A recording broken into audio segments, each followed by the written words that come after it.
स्वागत है आप सभी का हमारे YouTube चैनल में। आज के इस वीडियो में हम लोग देखेंगे झारखंड शैक्षिक अनुसंधान एवं प्रशिक्षण परिषद रांची झारखंड। इसमें देखिए फ्रेंड्स, प्रथम सावधिक परीक्षा 2021-22 वालों के लिए है।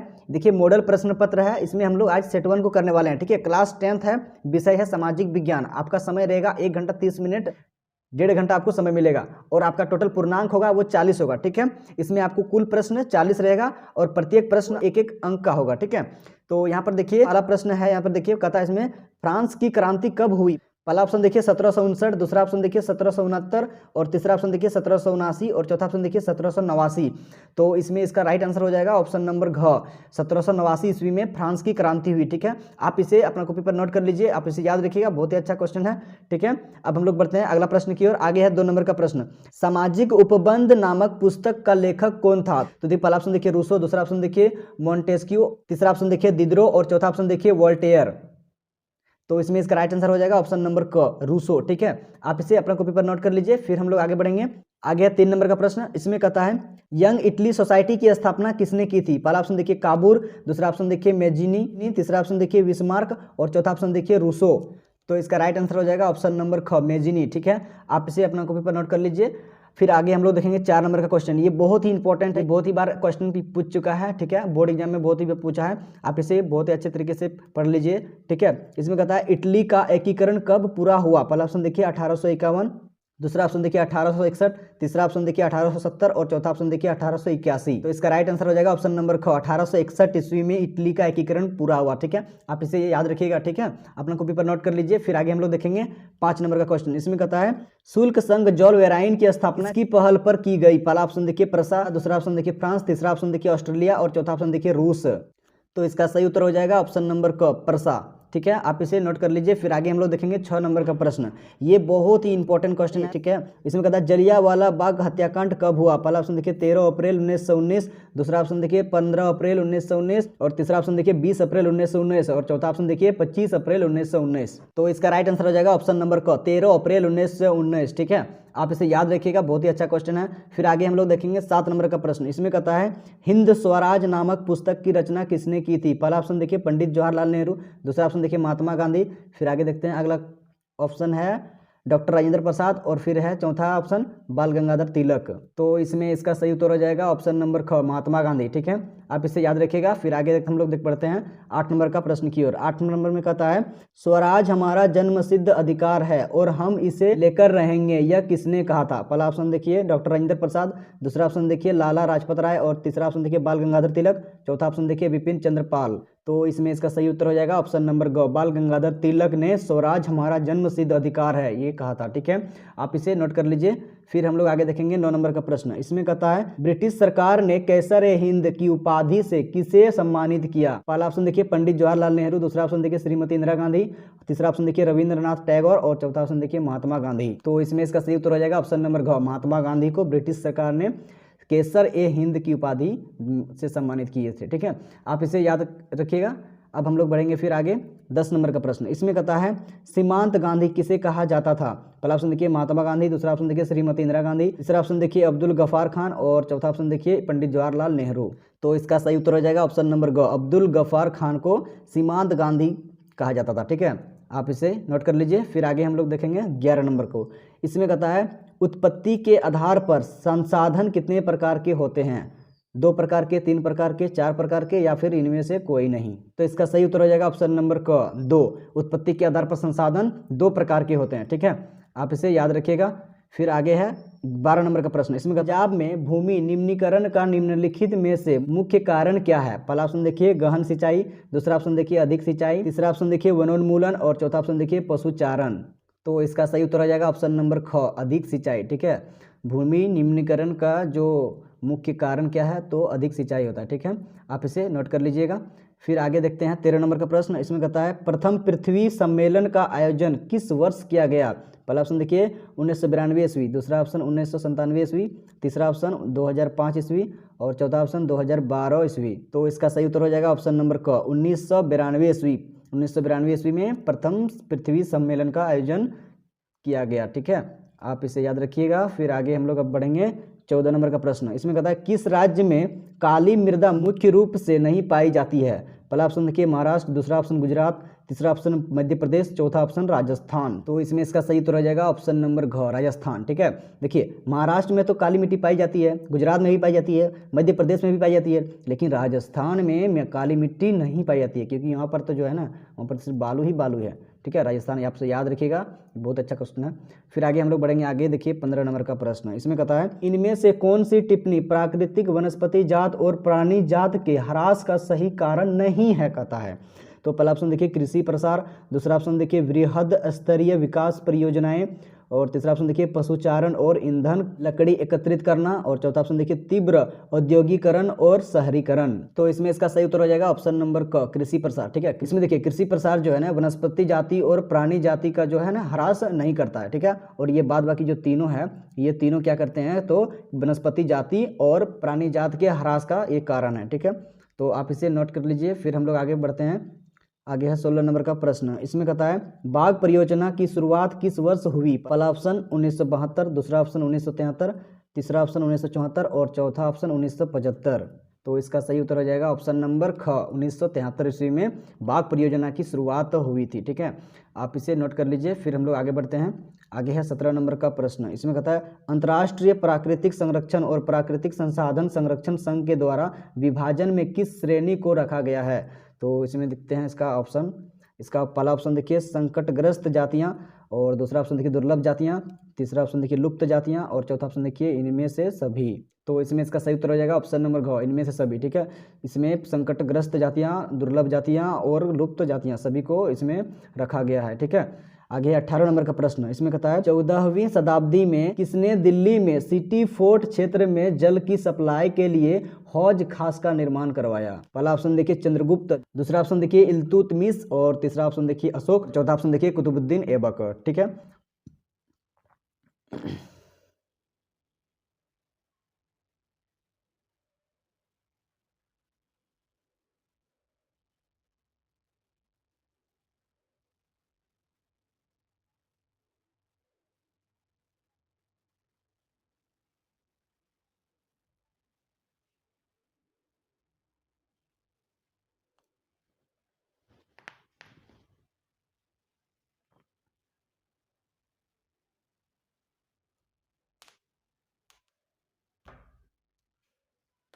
तो यहाँ पर 18 नंबर का सही उत्तर हो जाएगा खिलजी। ठीक है, यहाँ पर देखिए ऑप्शन ही नहीं दिया है ये खिलजी का। ठीक है, फिर आगे देखिए 19 नंबर का प्रश्न, इसमें कहता है निम्नलिखित में कौन सा वक्तव्य बहुउद्देशीय नदी परियोजनाओं के पक्ष में दिया गया तर्क नहीं है।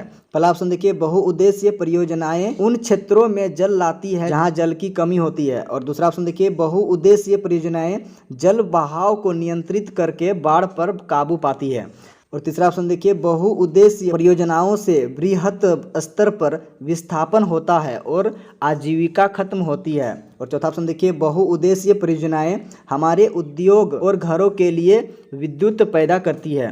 तो इसमें इसका सही उत्तर हो जाएगा ऑप्शन नंबर घ, बहुउद्देशीय परियोजनाएं हमारे उद्योग और घरों के लिए विद्युत पैदा करती है। ठीक है, आप इसे नोट कर लीजिए। फिर हम लोग बढ़ते हैं अगला प्रश्न की ओर। आगे है 20 नंबर का प्रश्न, इसमें कहता है सरदार सरोवर बांध किस नदी पर बनाया गया है। पहला ऑप्शन देखिए गंगा, दूसरा ऑप्शन यमुना, तीसरा ऑप्शन नर्मदा, और चौथा ऑप्शन गोदावरी। तो ये इसका सही उत्तर हो जाएगा ऑप्शन नंबर ग, नर्मदा। ठीक है, सरदार सरोवर बांध नर्मदा नदी पर बनाया गया है। ठीक है, आप इसे याद रखिएगा। फिर हम लोग बढ़ते हैं आगे 21 नंबर के प्रश्न की ओर। सामान्यतः किसी देश का विकास किस आधार पर निर्धारित किया जा सकता है। पहला ऑप्शन देखिए प्रति व्यक्ति आय, दूसरा ऑप्शन देखिए औसत साक्षरता दर, और तीसरा ऑप्शन देखिए लोगों की स्वास्थ्य स्थिति, और चौथा ऑप्शन देखिए उपरोक्त सभी। तो इसमें इसका सही उत्तर हो जाएगा ऑप्शन नंबर घ, उपरोक्त सभी। ठीक है, आप इसे नोट कर लीजिए। फिर आगे हम लोग बढ़ते हैं 22 नंबर का प्रश्न की ओर। इसमें कहता है मान लीजिए कि किसी देश में 4 परिवार हैं, इन परिवारों की प्रति व्यक्ति आय 5,000 रुपया है। अगर 3 परिवारों की आय क्रमशः 4,000 से 7,000 और 3,000 है, तो चौथे परिवार की आय क्या है। तो इसमें इसका सही उत्तर हो जाएगा ऑप्शन नंबर घ। ठीक है, 6,000 रुपया इसका हो जाएगा, आप इसे नोट कर लीजिए। फिर आगे हम लोग देखते हैं 23 नंबर का प्रश्न, मानव विकास रिपोर्ट देशों की तुलना किस आधार पर करती है। पहला ऑप्शन देखिए स्वास्थ्य, दूसरा ऑप्शन देखिए शिक्षा, तीसरा ऑप्शन प्रति व्यक्ति आय, और चौथा ऑप्शन उपरोक्त सभी। तो इसमें इसका सही उत्तर हो जाएगा ऑप्शन नंबर घ, उपरोक्त सभी। मानव विकास रिपोर्ट देशों की तुलना जो है ना स्वास्थ्य, शिक्षा और प्रति व्यक्ति आय, ये तीनों के आधार पर करती है। ठीक है, आप इसे याद रखिएगा। फिर आगे है 24 नंबर का प्रश्न। इसमें कहता है एक वर्ष में पैदा हुए प्रति 1000 जीवित बच्चों में से एक वर्ष की आयु से पहले मर जाने वाले बच्चों की संख्या क्या कहलाती है? पहला ऑप्शन देखिए शिशु मृत्यु दर, और दूसरा ऑप्शन देखिए मातृत्व मृत्यु दर, और तीसरा ऑप्शन देखिए मृत्यु दर, और चौथा ऑप्शन देखिए औसत जन्म दर। तो इसका सही उत्तर हो जाएगा ऑप्शन नंबर क, शिशु मृत्यु दर कहलाता है। ठीक है, आप इसे नोट कर लीजिए। आगे हम लोग देखेंगे 25 नंबर का प्रश्न। वनोत्पाद का संग्रह करना किस क्षेत्र की गतिविधि है? पहला ऑप्शन देखिए द्वितीयक, दूसरा ऑप्शन देखिए प्राथमिक, और तीसरा ऑप्शन देखिए तृतीयक, और चौथा ऑप्शन देखिए चतुर्थक। तो इसका सही उत्तर हो जाएगा ऑप्शन नंबर ख, प्राथमिक क्षेत्र। ठीक है, आगे हम लोग देखेंगे 26 नंबर का प्रश्न। वे क्षेत्रक जो सरकार द्वारा पंजीकृत होते हैं और उन्हें सरकारी नियमों और विनियमों का अनुपालन करना होता है, खाली जगह कहलाते हैं। तो चलिए इसका ऑप्शन को देख लेते हैं। पहला ऑप्शन देखिए संगठित क्षेत्र, दूसरा ऑप्शन देखिए असंगठित क्षेत्र, और तीसरा ऑप्शन देखिए संगठित और असंगठित दोनों, और चौथा ऑप्शन देखिए इनमें से कोई नहीं।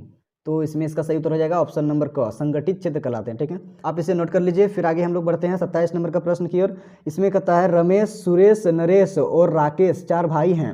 रमेश खेतों में काम करता है, सुरेश किसी फैक्ट्री में मजदूरी करता है, नरेश एक शिक्षक है और राकेश एक टैक्सी ड्राइवर है। इनमें से किसके कार्य सेवा क्षेत्र के अंतर्गत आते हैं? पहला ऑप्शन देखिए सुरेश नरेश, दूसरा ऑप्शन देखिए सुरेश राकेश, और तीसरा ऑप्शन देखिए नरेश राकेश, और चौथा ऑप्शन देखिए चारों भाई।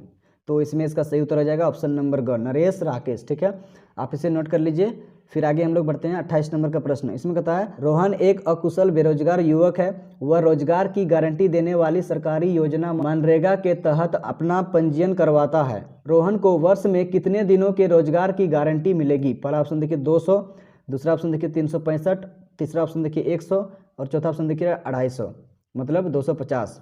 तो इसमें इसका सही उत्तर हो जाएगा ऑप्शन नंबर ग, 100 दिन। ठीक है, मनरेगा में जो होता है ना वो 100 दिन की गारंटी मिलती है। ठीक है, आप इसे नोट कर लीजिए। फिर आगे हम लोग बढ़ते हैं। आगे देखिए 29 नंबर का प्रश्न। इसमें देखिए कहता है एक खेत में लक्ष्मण और उसके परिवार के 4 व्यक्ति काम करते हैं, जिसमें सालाना 20 क्विंटल गेहूं का उत्पादन होता है। लक्ष्मण के चचेरे भाई करण ने 1 वर्ष तक लक्ष्मण और उसके परिवार साथ मिलकर कार्य किया, परंतु उस वर्ष कुल उत्पादन में कोई वृद्धि नहीं हुई। करण की परिस्थिति को किस श्रेणी में रखा जाएगा? पहला ऑप्शन देखिए मौसमी बेरोजगारी, दूसरा ऑप्शन देखिए प्रच्छन्न बेरोजगारी, तीसरा ऑप्शन शहरी बेरोजगारी, और चौथा ऑप्शन देखिए शिक्षित बेरोजगारी। आगे है 30 नंबर का प्रश्न। इसमें कहता है अर्थव्यवस्था में प्रत्येक क्षेत्र के अंतिम उत्पादन की ही गणना क्यों की जाती है? पहला ऑप्शन देखिए बेरोजगारी से बचने के लिए, दूसरा ऑप्शन देखिए दोहरी गणना की समस्या से बचने के लिए, और तीसरा ऑप्शन अधिक लागत की समस्या से बचने के लिए, चौथा ऑप्शन इनमें से कोई नहीं। तो इसमें इसका सही उत्तर हो जाएगा ऑप्शन नंबर ख, दोहरी गणना की समस्या से बचने के लिए। ठीक है, आप इसे नोट कर लीजिए। फिर आगे हम लोग बढ़ते हैं 31 नंबर का प्रश्न की ओर। सत्ता की साझेदारी के संबंध में निम्न में कौन कथन असत्य है? पहला ऑप्शन देखिए सत्ता की साझेदारी लोकतंत्र के लिए लाभकर है, दूसरा ऑप्शन देखिए इससे सामाजिक समूहों में टकराव का अंदेशा घटता है, और तीसरा ऑप्शन देखिए यह अस्थिरता एवं आपसी फूट को बढ़ाती है, और चौथा ऑप्शन देखिए सत्ता में लोगों की भागीदारी बढ़ाती है।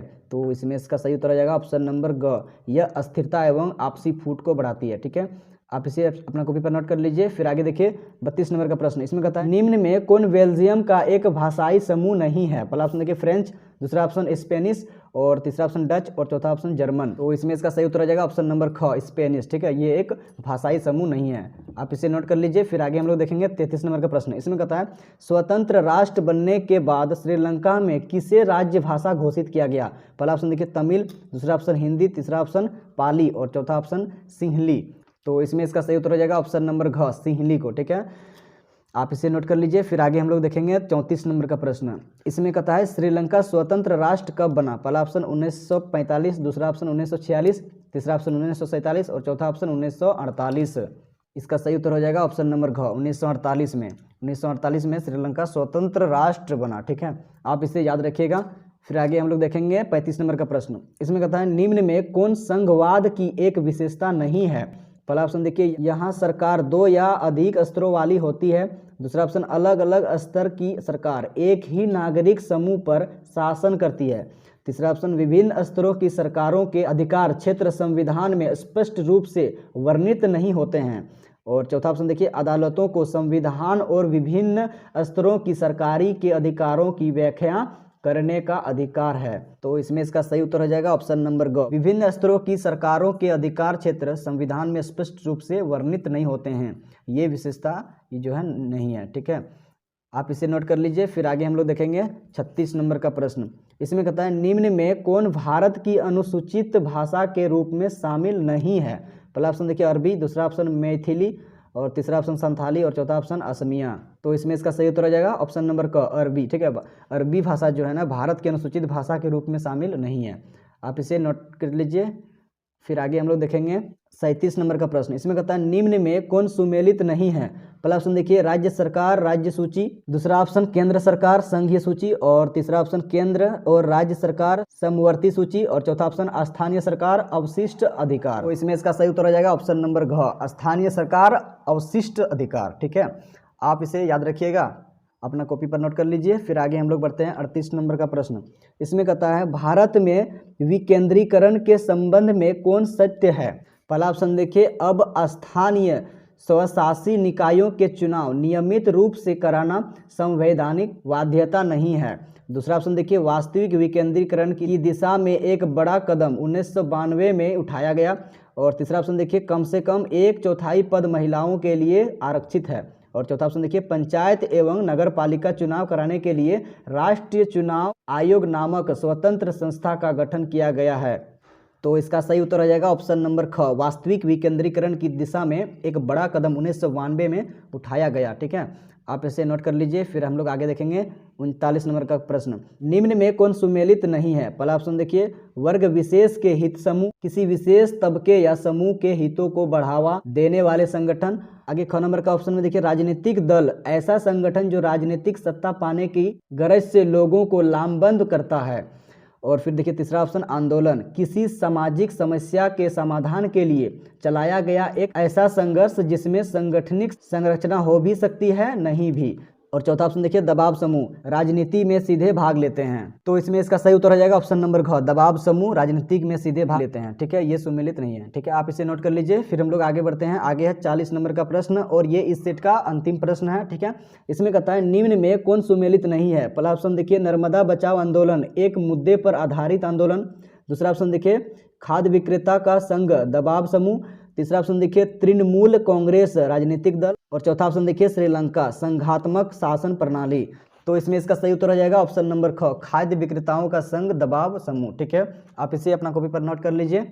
तो फ्रेंड्स आज के इस वीडियो में हम लोग जैक क्लास 10th का सामाजिक विज्ञान का सेट 1 को कंप्लीट किए। तो फ्रेंड्स उम्मीद करते हैं कि ये वीडियो आपको समझ में आया होगा।